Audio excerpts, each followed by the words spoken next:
Haya ni mambo 7 ambayo yanathibitisha kwamba mtu amekomaa kiakili. Jambo la kwanza, mara nyingi mtu anakuwa afanyi mambo kuwaonyesha watu, yaani afanyi jambo la msingi katika maisha yake ili awaonyeshe watu. Kitu cha pili, unakuwa hauogopi watu bali unawaheshimu. 3, haulazimishi mahusiano endapo umegundua kwamba hauhitajiki. Namba 4, hauumii hata usipotafutwa kwa sababu unajua uko busy na mambo yako na mambo ya msingi ambayo unayashughulikia.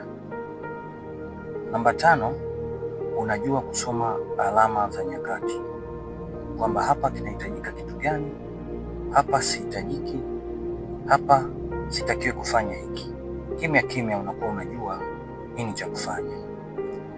Namba 6, unakuwa una uwezo wa kusema hapana kwa jambo lolote lile ambalo mtu anakuomba, ambayo inakuwa sio mpango wa Mungu na pia vile vile inakuwa sio mpango wako wewe kumpa. Namba 7, huhitaji kusifiwa, maana kwa jinsi unavyojipenda ni zaidi wanavyokupenda wao.